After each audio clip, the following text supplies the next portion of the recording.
Baik, Ibu-ibu sekalian, hari ini saya mau fokus untuk membahas mengenai tidak hanya sabar, tawakal dan sebagainya. Tadi saya sudah bahas di masjid pertama dan kedua. Saya mau bahas lebih banyak mengenai istighfar. Boleh? Salah satu yang membuat kita kuat, teguh berdiri sampai hari ini adalah salah satunya kedekatan kita dengan Allah Subhanahu wa taala. Salah satu cara membuat kita tetap terus dekat kepada Allah Subhanahu wa taala adalah perbanyak untuk meminta ampun kepada Allah. Perbanyak mengakui kesalahan-kesalahan kita dengan doa-doa yang kita panjatkan, dengan istighfar yang kita ucapkan, maka doa-doa kita dikabulkan oleh Allah Subhanahu wa taala. Hari ini saya mau fokus kepada istighfar. Setelah tadi teman-teman lihat sabar, tawakal 'ala Allah, husnudzon, saya ingin menyampaikan pada teman-teman semua, ujian teman-teman itu nggak ada apa-apanya. Ujian mereka bertubi-tubi, nggak cuma satu ujian, ujiannya macam-macam. Tapi mereka mengucapkan Alhamdulillah, Alhamdulillah, segala puji bagimu ya Allah. Hebat ya, Masya Allah ya. Orang-orang ini adalah orang-orang yang masih terus berhusnudzon kepada Allah Subhanahu wa taala, masih terus berprasangka baik kepada Allah Subhanahu wa taala. Maka teman-teman semua, agak sedikit berbeda, saya tidak fokus kepada sabar, tidak fokus tema kali ini kepada ridha atau tawakal 'ala Allah. Saya mau berpindah sedikit tentang beristighfar kepada Allah Subhanahu wa taala. Teman-teman semua, dalam ujian-ujian yang begitu dahsyat dan berat seperti ini, kita ingin doa kita dikabulkan oleh Allah Subhanahu wa taala, betul? Hanya saja ternyata doa-doa kita sulit dikabulkan oleh Allah sebab maksiat yang kita buat oleh diri kita sendiri. Doa naik ke atas, tiba-tiba dia terhenti karena maksiat menutupi doa-doa kita untuk dikabulkan oleh Allah Subhanahu wa taala. Bagaimana agar cara tetap teguh, tegak berdiri dalam ujian-ujian yang dahsyat adalah senantiasa membuat lisan ini beristighfar kepada Allah Subhanahu wa taala. Senantiasa kita mengakui semua kesalahan dan dosa kita kepada Allah Subhanahu wa taala. Dengan begitu Allah akan berikan apapun. Sebelum saya mulai tentang dahsyatnya istighfar teman-teman semua, saya mau sambungkan kisah pada hari ini dengan istighfar yang diucapkan oleh seorang penjual roti. Mungkin teman-teman pernah dengar kisah ini. Seorang bapak tua berasal dari negeri yang sangat jauh. Entah kenapa suatu ketika dia ingin sekali pergi ke satu negeri yang sangat jauh dari tempat tinggalnya. Entah kenapa perasaannya mendorong dia untuk pergi ke negeri tersebut, menempuh perjalanan berbulan-bulan lamanya sangat jauh. Namun ada suatu hal yang mendorong dirinya untuk pergi ke negeri tersebut. Akhirnya setelah menempuh perjalanan yang sangat jauh berbulan-bulan lamanya, sampailah bapak tua ini di satu masjid beristirahat di malam hari.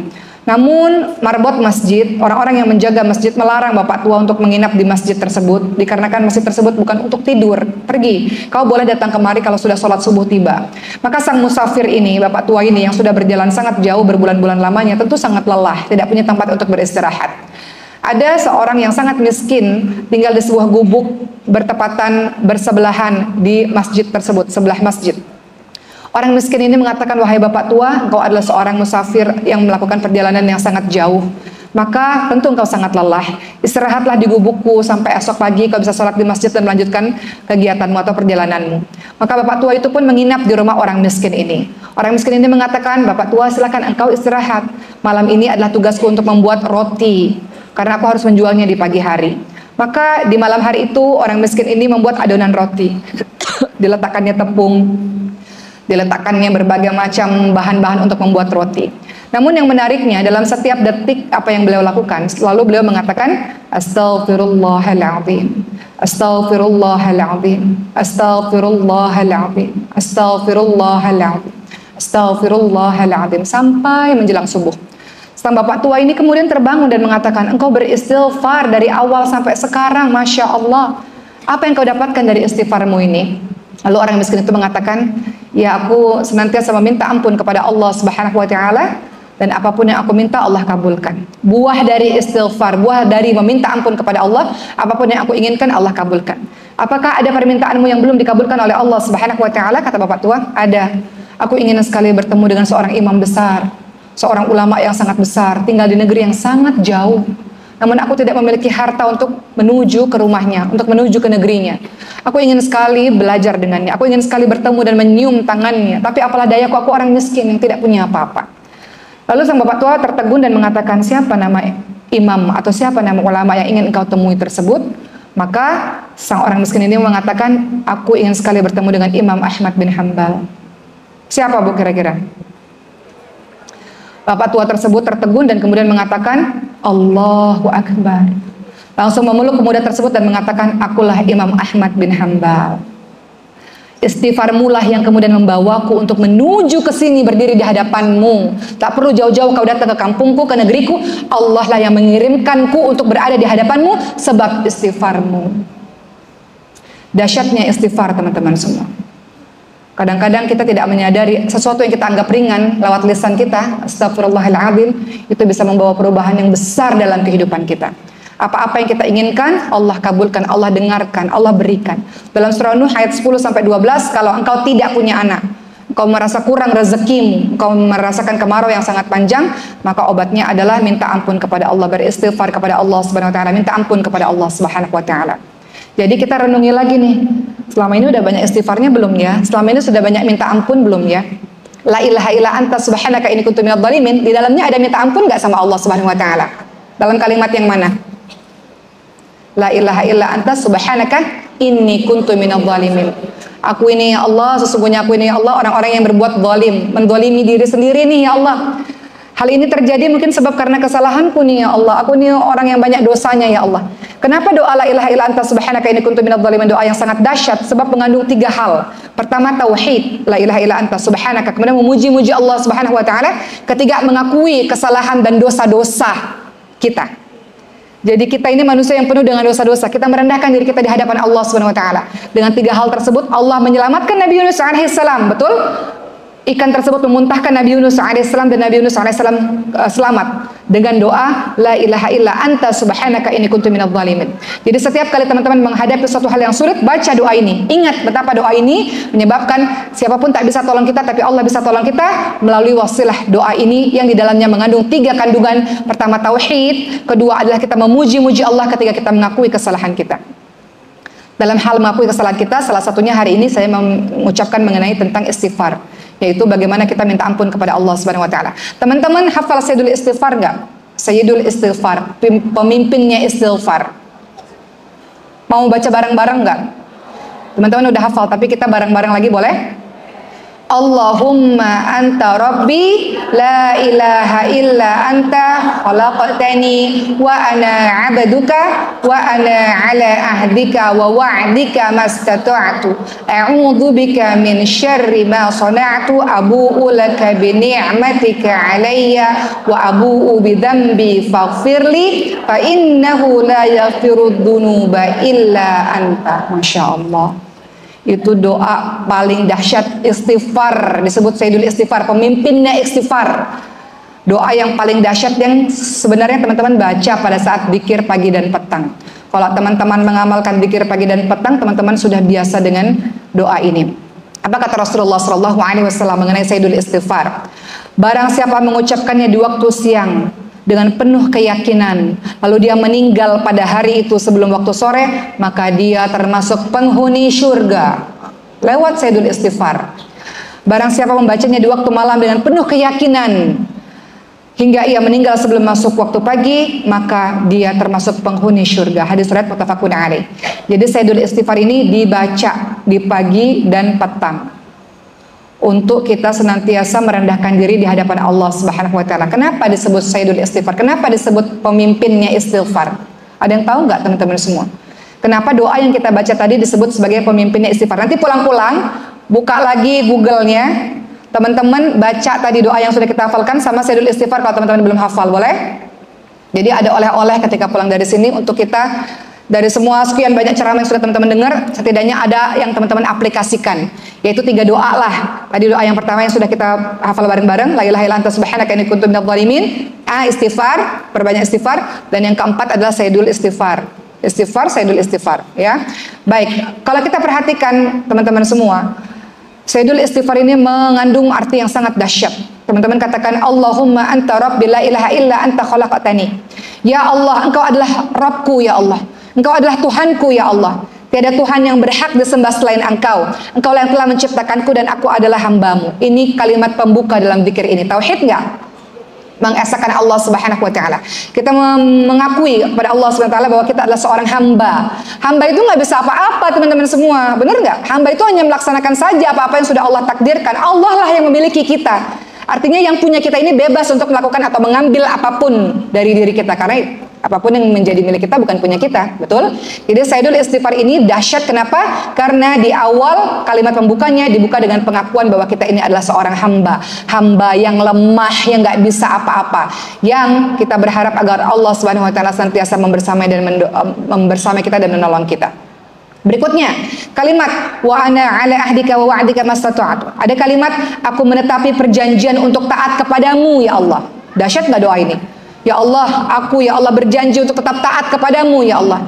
Ya Allah, aku berjanji sesuai dengan kemampuanku wahai Allah untuk tetap taat kepadamu ya Allah.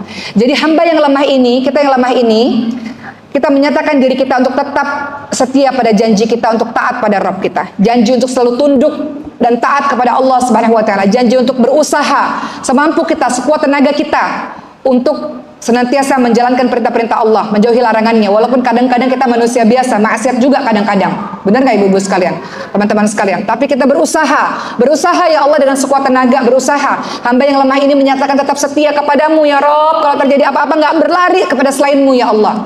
Itu Sayyidul Istighfar teman-teman semua. Kemudian kita mengatakan a'udzubika min syarri ma sana'tu. Aku berlindung kepadamu dari keburukan perbuatanku ya Allah. Teman-teman semua, ada hal yang paling membahayakan dalam diri kita. Apa itu? Hawa nafsu. Hawa nafsu yang sangat mengerikan. Kalau nggak ditahan, dia bisa liar. Betul nggak teman-teman semua? Yang melindungi kita itu kalau kita bisa ngerem hawa nafsu kita. Maka kita minta tolong kepada Allah. Aku berlindung kepadamu dari keburukan diriku sendiri ya Allah. Aku berlindung kepadamu dari keburukan perbuatanku sendiri ya Allah. Kadang-kadang kita kalah dari hawa nafsu kita, apapun itu bentuknya. Kalah, kita memperturutkan hawa nafsu kita. Maka kita minta sama Allah, lindungi aku ya Allah dari kejahatan diriku sendiri. Kita mengakui bahwa setiap maksiat yang kita lakukan itu karena hawa nafsu yang kita tidak tahan, teman-teman semua. Kita menyadari bahwa semua maksiat yang kita lakukan sebenarnya kita sedang jahat pada diri kita sendiri. Ibu-ibu, zalim itu ada 3. Teman-teman, zalim itu ada 3. Zalim pada Allah, syirik pada Allah. Zalim pada orang lain, jahat pada orang lain. Zalim pada diri sendiri, artinya kita lagi buat dosa, kita lagi jahat sama diri kita sendiri. Kenapa? Kita sengaja menjerumuskan diri kita ke neraka Allah Subhanahu wa taala. Jadi siapapun yang lagi buat dosa dan maksiat sampai hari ini, engkau lagi jahat pada dirimu sendiri. Engkau melukai dirimu sendiri. Engkau sengaja menyeret dirimu sendiri menuju ke neraka Allah Subhanahu wa taala. Maka kita katakan, a'udzubika min syarri ma sana'tu. Aku berlindung kepadamu dari keburukan perbuatanku ya Allah. Lindungi aku ya Allah. Kadang-kadang hawa nafsu ini menguasaiku ya Allah, sehingga aku melakukan hal-hal yang kau benci. Udah belajar agama, udah ngafal Quran, udah tahu agama, tapi masih melakukan perbuatan dosa itu ya Rabb. Kadang-kadang susah untuk lepas dari dosa ini ya Allah. Ampun ya Allah. Seorang teman bercerita kepada saya seorang penghafal Quran, tapi terbiasa melihat video-video yang tidak baik. Susah ngafalin Quran, tapi kecanduan dengan hal-hal berbau pornografi. Kemudian dia katakan, saya nggak mau punya handphone lagi. Racun, handphone itu racun, karena semua bisa diakses lewat handphone. Kata beliau, sementara puasa handphone dulu, nggak mau sungguh-sungguh kembali kepada Allah Subhanahu wa taala. Maka dalam Sayyidul Istighfar ada kalimat a'udzubika min syarri ma sana'tu. Aku berlindung kepadamu dari keburukan perbuatanku ya Allah. Aku takut pada diriku sendiri. Pernah nggak teman-teman ngerasa saya takut pada diri saya sendiri? Takut nggak bisa jaga diri, takut hawa nafsu ini membabi buta, takut. Udah belajar agama, udah ini, udah itu, tapi takut. Kadang-kadang lepas juga. Kadang-kadang pengen di jalan Allah, tapi kadang-kadang buat dosa lagi. Ya Allah, aku berlindung kepadamu dari keburukan perbuatanku. Kemudian dalam Sayyidul Istighfar kita mengatakan, Abu laka bi ni'matika alayya. Aku mengakui nikmatmu kepadaku ya Allah. Dahsyat nggak sih doa ini? Masya Allah, Sayyidul Istighfar mengandung banyak sekali makna di dalamnya. Aku mengakui nikmatmu kepadaku wahai Allah. Kita mengakui setelah tadi kita minta tolong kepada Allah, ya Allah, tolong aku ya Allah dari keburukan kejahatan diriku sendiri ya Allah. Berikutnya kita bilang, ya Allah, aku mengakui semua nikmat yang kau berikan kepadaku ya Allah. Pengakuan dari kita seorang hamba yang lemah, bahwa semua kebaikan adalah murni dari Allah Subhanahu wa taala. Semua kehebatan, semua apa yang kita dapatkan dari Allah, bukan atas diri kita sendiri. Kadang-kadang kita bilang, aku kaya ya sebab diriku yang kerja keras. Aku pintar ya sebab diriku sendiri. Bukan karena engkau, karena Allah Subhanahu wa taala. Ingat nggak kisah Korun? Apa kata Korun? Aku ini kaya karena kerja kerasku sendiri. Teman-teman bisa pintar, teman-teman bisa hebat, teman-teman bisa kaya raya, bukan karena diri teman-teman sendiri, tapi Allah mengizinkan itu terjadi kepada teman-teman semua.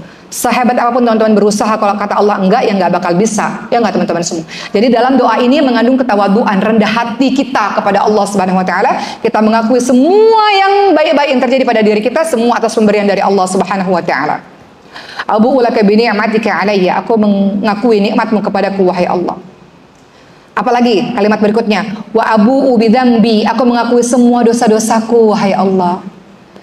Hamba ini, aku ini mengakui ya Allah banyak dosa yang telah aku lakukan di tengah-tengah nikmat yang kau berikan kepadaku ya Allah. Allah memberikan nikmat tiada putus, tapi kita membalasnya dengan banyak dosa-dosa maksiat yang kita lakukan di hadapan Allah Subhanahu wa taala. Wa abu'u bidzambi, aku mengakui ya Allah semua dosa-dosaku. Akulah sang ahli maksiat itu ya Allah. Akulah sang pendosa itu ya Rabb. Teman-teman, mengakui dosa bukan di depan orang lain. Mengakui dosa di depan Allah Subhanahu wa taala. Mengakui dosa ketika dalam kesendirian. Makanya ada 7 golongan orang yang dinaungi oleh Allah di padang mahsyar. Salah satunya adalah orang yang menangis dalam kesendirian yang mengakui dosa-dosanya. Hisablah dirimu sebelum Allah menghisab dirimu. Jangan suka sibuk dengan cari-cari kesalahan orang lain. Kau hisab dirimu terlebih dahulu. Dalam sehari teman-teman buat dosa nggak? Buat dosa kan? Kadang-kadang mata melihat pandangan dengan kebencian, kadang-kadang hati yang marah, benci, dongkol, iri, dendam, dengki dan sebagainya, ya kan? Kadang-kadang lisan kita yang banyak dosanya, riba, fitnah, namimah, adu domba, kata-kata keji, kata-kata kotor, banyak teman-teman semua. Dalam satu hari itu, bagaimana mungkin tidak sayyidul istighfar? Bagaimana mungkin gak minta ampun kepada Allah Subhanahu wa taala? Engkau merasa selamatkah dengan seharian perbuatanmu itu? Rasulullah SAW yang dijamin masuk surga saja 70 sampai 100 kali minimal beristighfar dalam kehidupannya. Engkau rasa selamatkah dalam satu hari nggak berbuat dosa? Maka lakukan sayyidul istighfar atau beristighfar kepada Allah Subhanahu wa taala. Faghfirli fa innahu la yaghfiru dzunuba illa anta, karena itu ampuni aku ya Rabb, sebab tiada yang dapat mengampuni dosa selain Engkau. Tuh dahsyatnya sayyidul istighfar nih teman-teman semua, ya kan? Jadi hari ini kita belajar sama-sama, Masya Allah. Dahsyatnya istighfar itu kita baca setiap hari, dan Masya Allah betapa lewat istighfar maka Allah mengabulkan doa-doa kita. Kita bisa menjalankan kehidupan ini dengan baik lewat berbagai macam dosa yang kita akui di hadapan Allah Subhanahu wa taala. Saya mau ceritakan 2 kisah sebelum saya lanjutkan tentang istighfar ini teman-teman semua. Kisah pertama adalah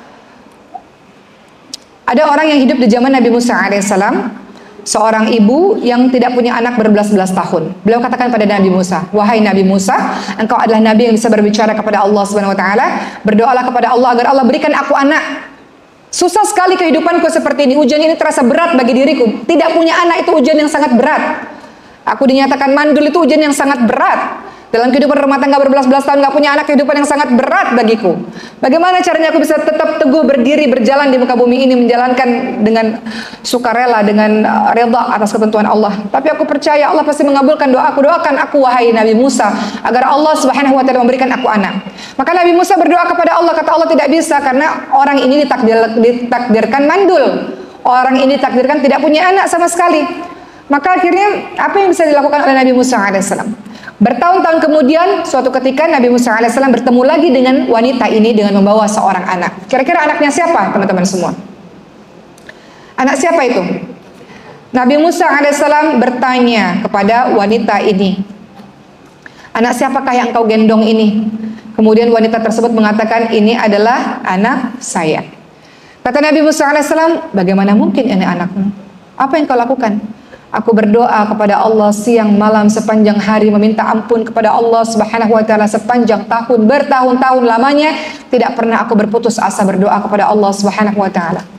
Maka Nabi Musa bertanya pada Allah, ya Allah, katanya perempuan ini mandul, tapi tiba-tiba punya anak. Kata Allah, orang ini berdoa kepadaku siang malam tiada henti, tiada putus asa, berhusnudzan kepadaku. Orang ini minta ampun kepadaku siang malam tiada henti, bertahun-tahun kepadaku secara istiqamah. Maka kasih sayang Allah sangat besar. Allah berikan perempuan ini bisa mengandung. Doa bisa merubah takdir, ibu-ibu sekalian. Lewat doa yang tiada pernah putus asa, lewat istighfar yang diucapkan terus-menerus, maka Allah mengabulkan doa dari orang ini. Maka hari ini saya ingin menyampaikan, teman-teman, dalam mengarungi berbagai macam ujian dalam kehidupan kita, kadang-kadang kita rasa putus asa. Kita nggak bisa tuh kayak judul ini nih, pohon yang berdiri tegak menjadi kuat, nggak bisa. Kita kadang-kadang putus asa.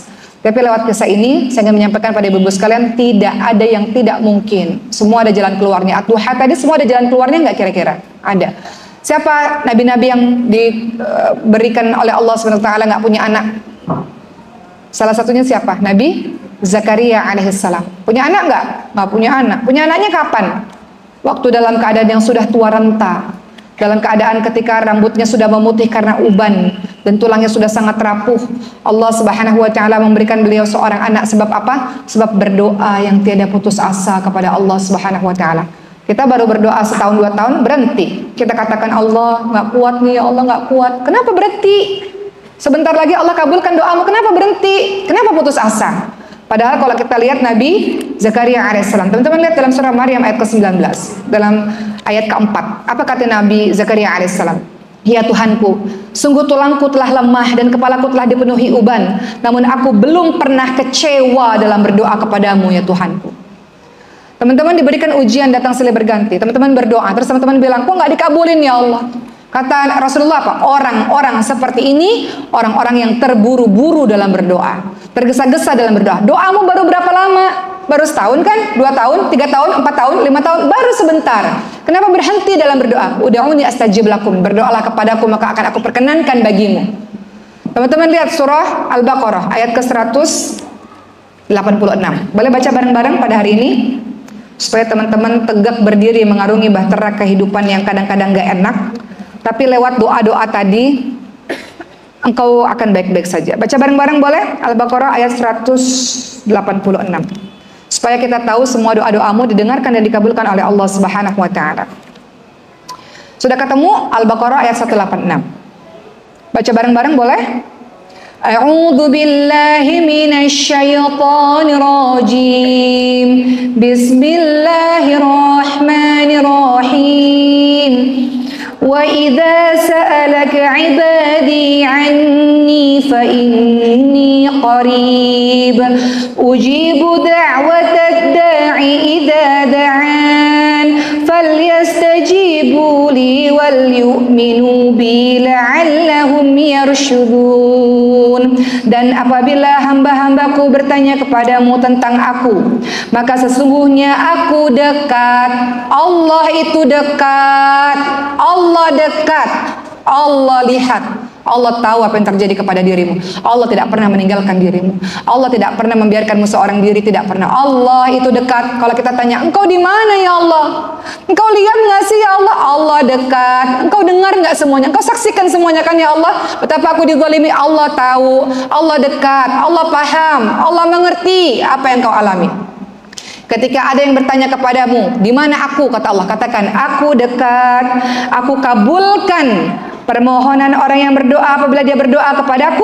Hendaklah mereka itu memenuhi perintahku dan beriman kepadaku agar mereka memperoleh kebenaran. Jadi dalam surah Al-Baqarah 186 kata Allah, aku kabulkan permohonan orang-orang yang berdoa kepadaku. Jadi dalam tema kali ini saya ingin menyampaikan pada teman-teman semua yang sudah Allah takdirkan pada diri kita adalah orang yang beriman kepada qada dan qadar. Alhamdulillah, terserah engkau ya Allah. Kata ibu tadi, apa yang engkau mau, aku mau ya Allah. Apa yang engkau takdirkan kepadaku, aku ridha ya Allah. Alhamdulillah. Alhamdulillah. Bagaimana cara supaya kita bisa kuat? Doa. Doa tadi apa? Sudah diajarkan oleh Rasulullah SAW. Doa yang sudah diajarkan oleh Quran tadi. Banyak beristighfar kepada Allah Subhanahu wa taala.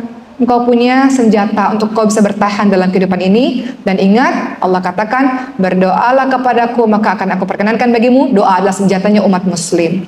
Doa adalah senjata kita semua. Engkau tidak akan pernah merasa kesepian, gak akan pernah merasa kesendirian, gak perlu takut, gak perlu merasa susah.